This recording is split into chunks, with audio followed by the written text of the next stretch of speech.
Bueno, muchos escritores han dicho que el libro de Lucas es uno de los más bellos que hay en el mundo, uno de los más hermosos, porque se dice que es un libro que se puede incluso enseñar a los niños, hablar a los niños de este libro. Dicen que es el libro también de las R's, de la redención, del Redentor, de la reconciliación, de la resurrección, etcétera, etcétera. También muchos dicen que es un libro muy bueno para la evangelización, porque dice que trae buenas nuevas. Los ángeles dijeron, ¿no?, cuando nació Jesús, aquí damos buenas nuevas, ¿sí? Es un libro de buenas nuevas al pecador. Según la historia, los historiadores bíblicos dicen que hacía 400 años que Dios había permanecido en silencio. Dios no había hablado. Por eso el tema de hoy lo vamos a titular: Dios nos habla en el servicio. Dios nos habla en el servicio. Entonces, habían pasado 400 años y Dios había permanecido en silencio. ¿No se había manifestado Dios? ¿Por qué motivo? No lo sabemos. No lo sabemos. Sin embargo, dice aquí la palabra de Dios que Zacarías tuvo una visión de un ángel que lo visitó a la hora que él estaba quemando incienso. Se dice que entre los sacerdotes había 24 tipos de sacerdotes que oficiaban en el templo. Cada uno de esos sacerdotes tenía sus ayudantes, no contando con ellos al sumo sacerdote, que era el único que podía entrar al lugar santísimo donde estaba el arca del pacto. Zacarías era uno de esos sacerdotes, de esos 24 sacerdotes, que solamente entraban al lugar santo, no al lugar santísimo. Los que entraban al lugar santísimo tenían que llevar una pequeña cuerda en su pie, porque si entraban y no iban debidamente preparados, morían, ¿sí? Y entonces, cuando veían que pasaba mucho tiempo y no oían los cascabeles que llevaban alrededor de su ropa, porque llevaban un tipo de sonajas que sonaban, quería decir que estaba vivo, pero cuando ya no oían eso, entonces jalaban la lía, vamos a decir así, y sacaban el cuerpo, porque ya se había muerto. Otra cosa, que los sacerdotes eran sorteados para entrar a adorar al Señor en el templo. No, ¿por qué se hacía esto? Bueno, porque debían estar preparados siempre. Siempre debían estar preparados, porque no sabían si en ese día les volvería a tocar la suerte para entrar. Esto nos enseña que cuando nosotros venimos a la casa de Dios, ¿cómo debemos venir?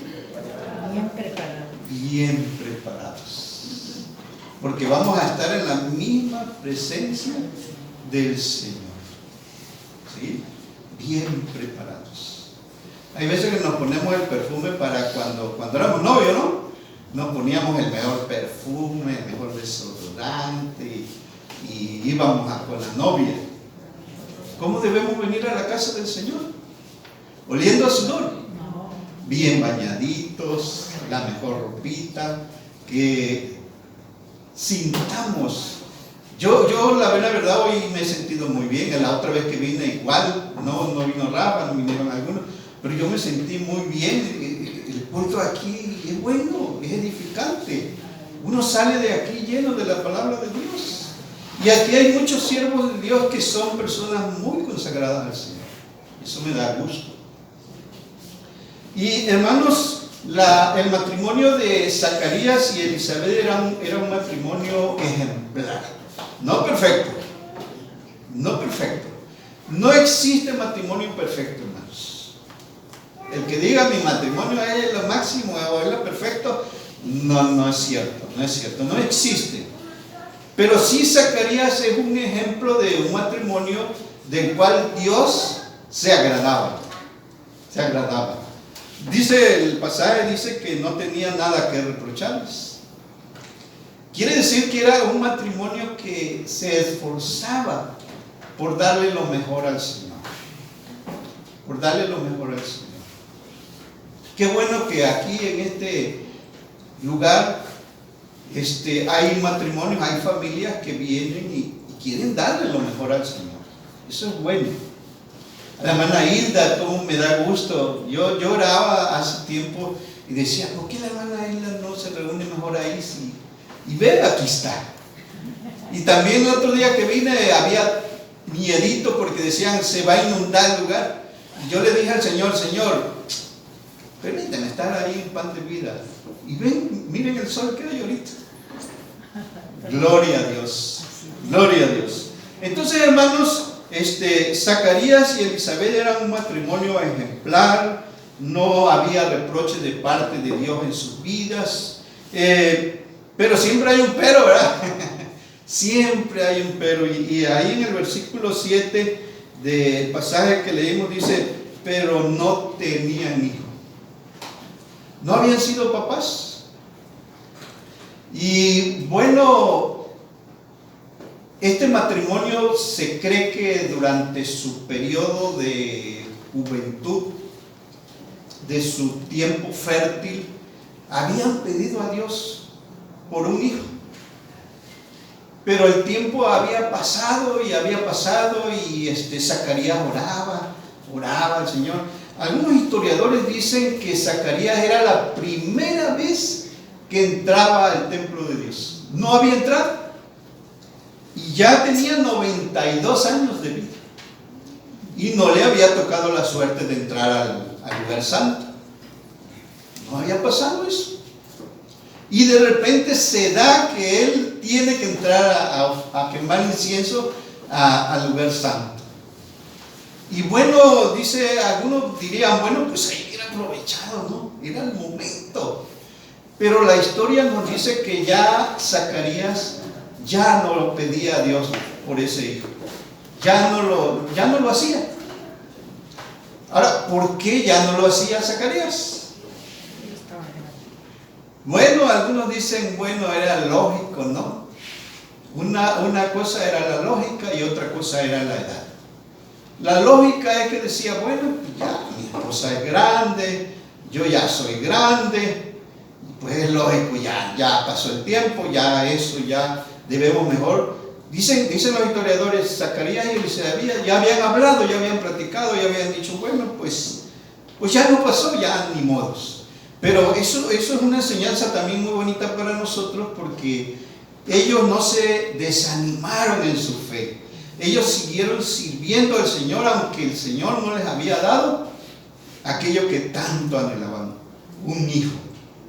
Yo me imagino que aquí esta pareja joven que no tienen mucho que se casaron, yo sé que tienen poquito de haberse casado, en un futuro piensan tener su familia, ¿verdad? Imagínense que se quedaran sin familia. Pues como que un hogar sin hijos a veces no. Parece que la Escritura nos dice que habían pasado momentos muy tristes porque habían llegado a ser ancianos y no habían tenido el gozo de tener un bebé en casa. Bueno, pues ya Zacarías lo había olvidado.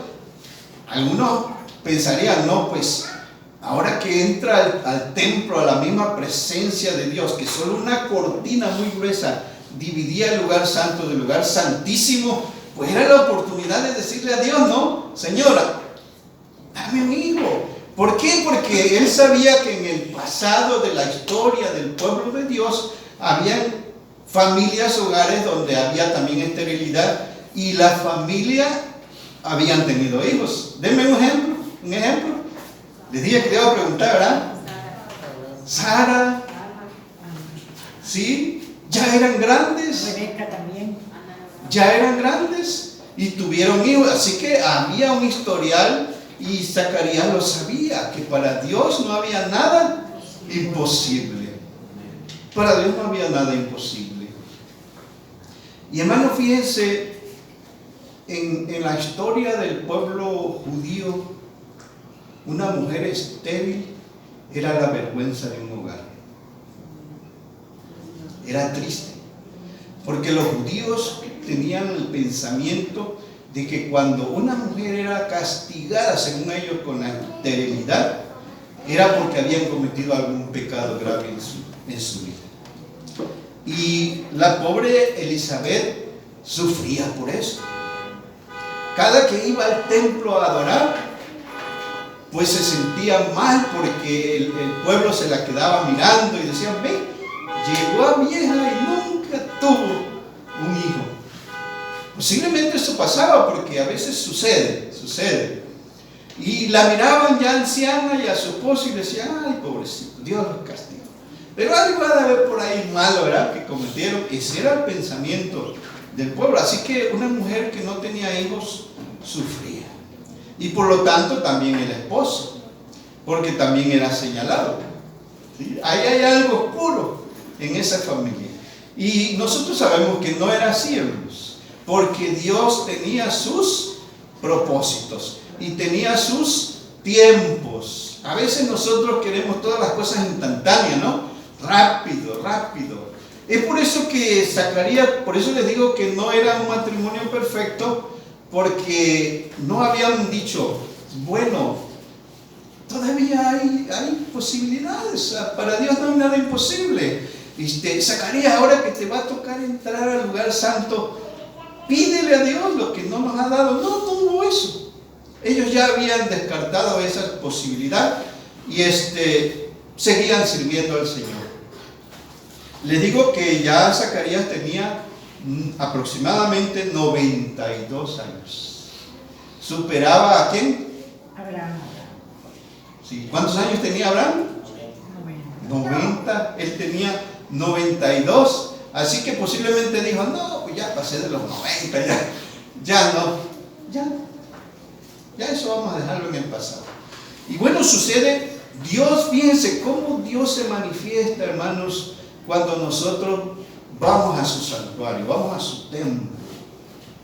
Cuando vamos al templo, el Señor nos mira y dice: bueno, vamos a darle a lo que quiere, porque mira, me está sirviendo. Y dice la palabra de Dios que Zacarías, cuando estaba quemando el incienso, de repente se le aparece el ángel Gabriel. Y él se turba porque, como les dije, era la primera vez que él entraba a quemar incienso. No le había tocado en suerte.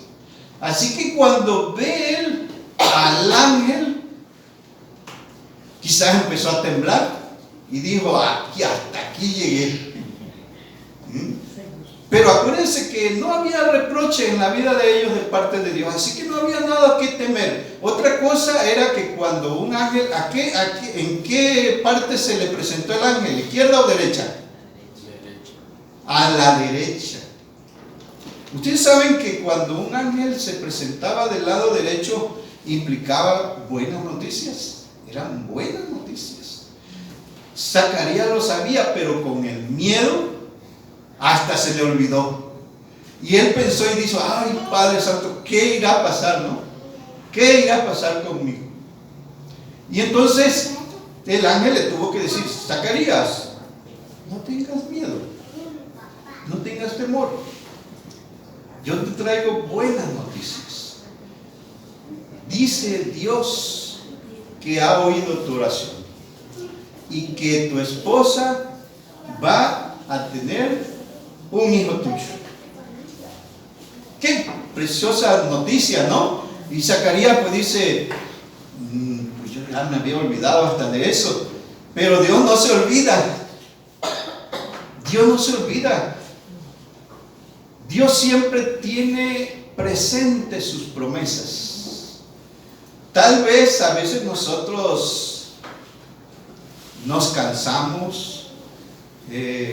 Dicen que el gran predicador de los niños huérfanos, se me olvida ahora su nombre, un misionero que anduvo predicando por todo el mundo.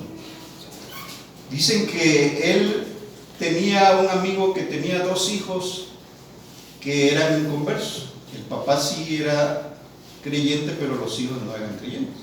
Y entonces el papá de estos dos muchachos les dijo, desde que eran muy pequeños, les dijo: quiero que ores por mis hijos porque son rebeldes. Dice la historia que se pasó orando 50 años por la conversión de estos muchachos. Y ya a los 50 años no se había convertido, pero dice él: no te preocupes, yo sigo orando. Es como Noé, ¿no? ¿Cuántos años predicó Noé a aquel pueblo rebelde? ¿Se acuerdan? 120 años, y una semana más le dice el Señor: ya pasaron 120, la otra semana. Fíjense, ¿cómo es Dios de paciente? Para darle oportunidad. ¿Y qué sucedió? No sucedió nada, nadie subió al arca más que la familia de este siervo de Dios, y fueron los únicos que se salvaron. Entonces, hermanos, Dios tiene sus tiempos, y llegó el tiempo en que la oración de este siervo de Dios pues fue escuchada. Y entonces el ángel le dice: Zacarías, tú vas a ser padre y tu esposa va a tener un bebé muy especial. No era cualquier bebé que iba a venir a este mundo, hermanos. Era Juan el Bautista, el que iba a prepararle el camino al Señor para que el Señor procediera con su mensaje de salvación al ser humano. ¿Y lo creyó Zacarías, hermanos? No le creyó al ángel. Le dice: yo soy Gabriel. ¿Saben ustedes qué significa Gabriel? El Dios Todopoderoso. Y entonces Gabriel le dice: oye, Zacarías, yo soy Gabriel, tú lo sabes. Yo estoy todos los días al lado del Señor. Yo le sirvo todos los días estoy en su presencia. Y que no me creas. ¿Y qué señal voy a tener de esto? Dice todavía Zacarías. ¿Cuál va a ser la señal de que va a ser esto una realidad? No le cree, hermano, al ángel.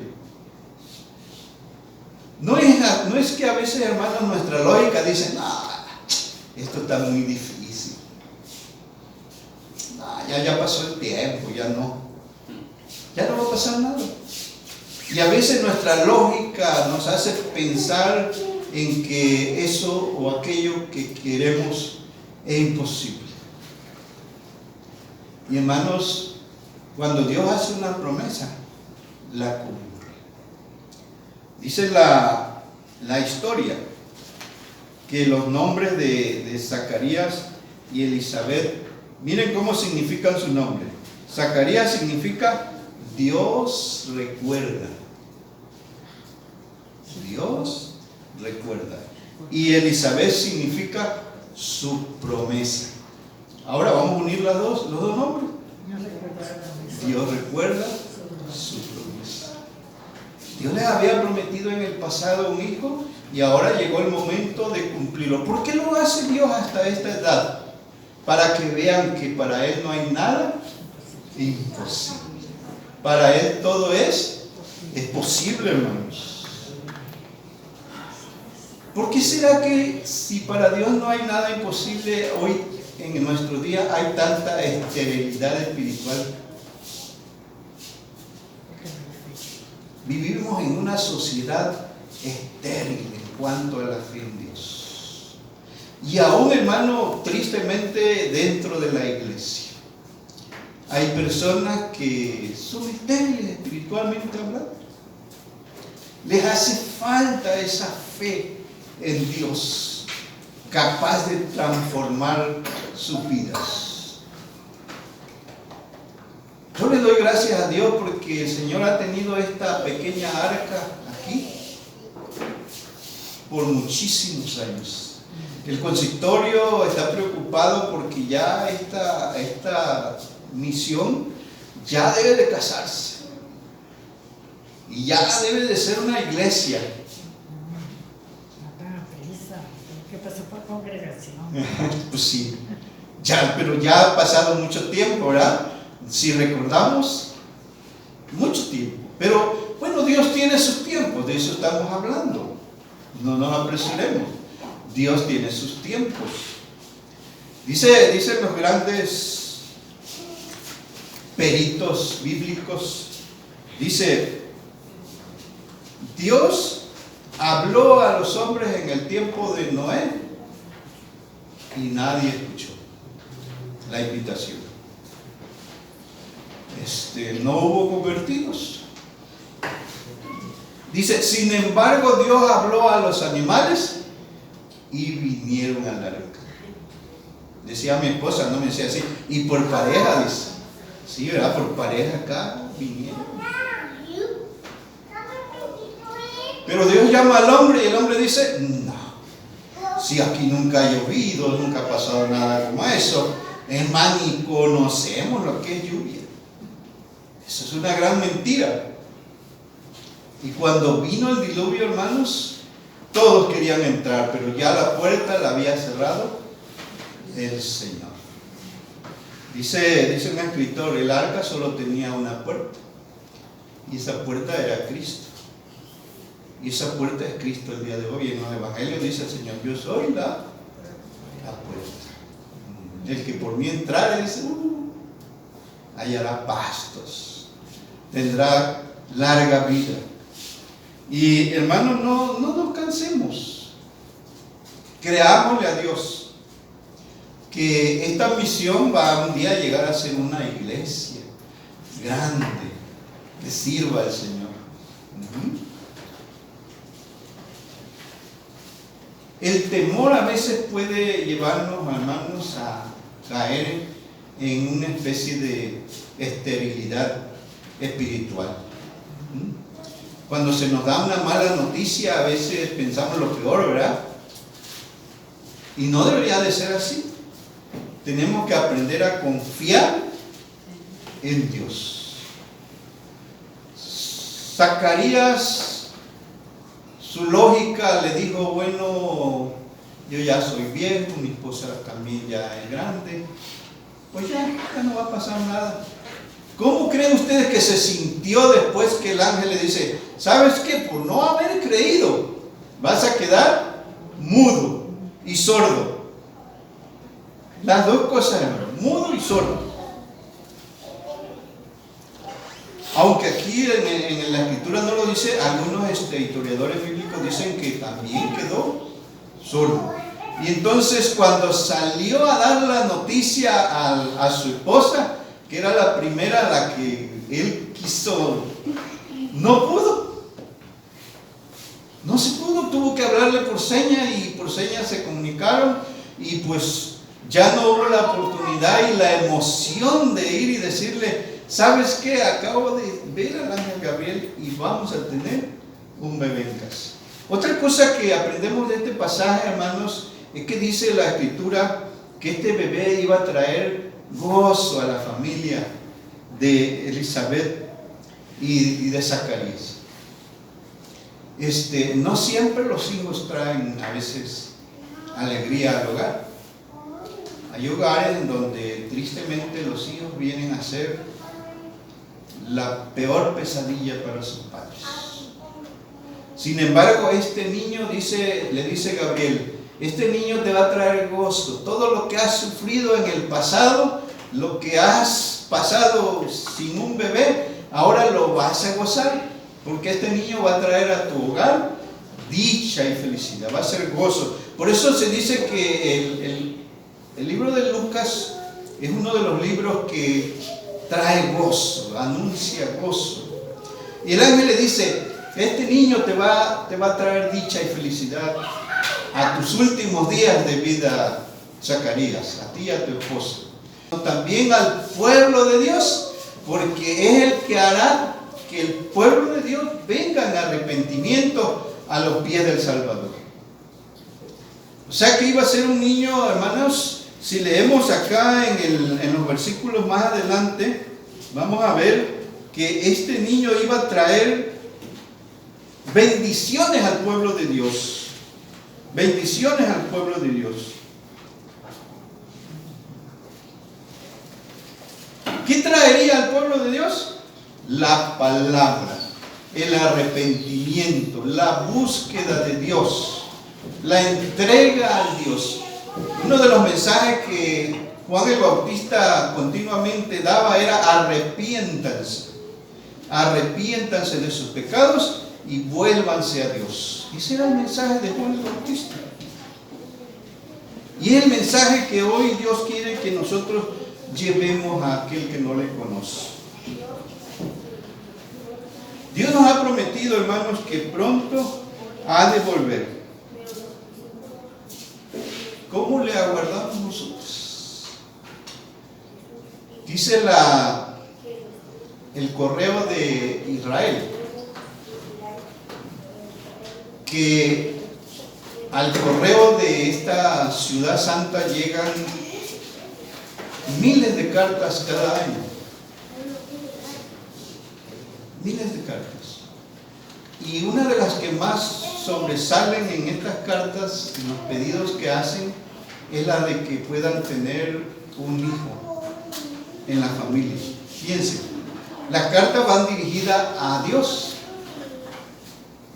Y entonces el correo las recibe y dice: bueno, pero ¿dónde las llevo? Si van dirigidas a Dios, ¿dónde las puedo llevar?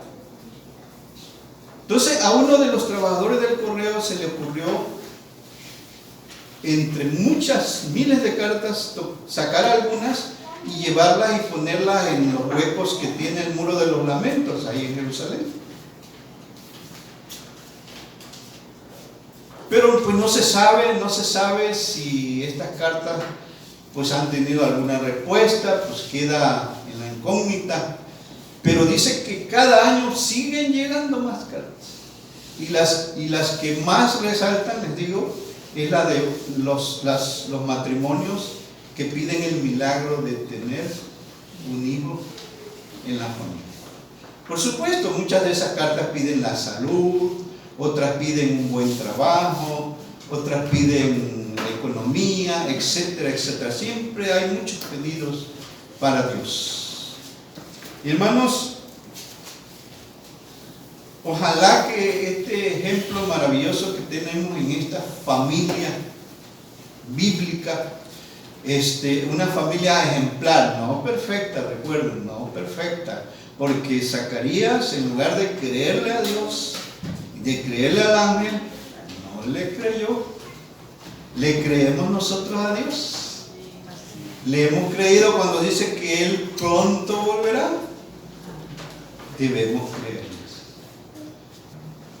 Zacarías y Elizabeth no tuvieron para siempre a Juan, porque Juan venía con un propósito divino. Fíjense, tanto esperarlo para que a la edad de 30 años, adiós, porque yo tengo un ministerio que cumplir. Y hermano, ese es el coraje de una mujer que saca fortalezas para no etiquetar la vida de su hijo. Hoy en día la sociedad en que vivimos etiqueta a los hijos, ¿sí? Etiquetamos a los hijos. ¿Cómo nosotros, hermanos, podemos lograr que nuestros hijos trasciendan? Imagínense que la mamá de Tomás le hubiera dicho, pues dice la carta que es un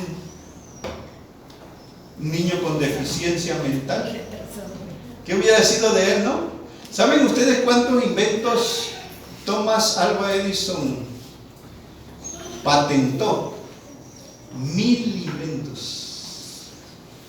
Y esos focos que nosotros usamos, nosotros en la casa, el foco incandescente, así le llamaban en aquel entonces, él lo inventó.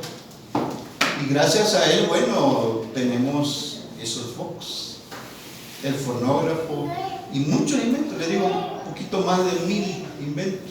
Y dice que para inventar el foco incandescente tuvo que hacer 1000 pruebas. Dicen que en la prueba número 600 uno de sus amigos le dijo, ya, toma, deja eso. Dice, eso ya es un fracaso, ya no lo lograste, ya olvídate de eso.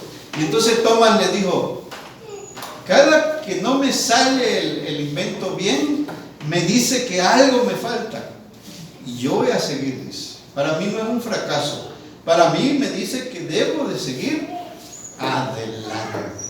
Y hermanos, Juan el Bautista llegó a ser un gran profeta de Dios.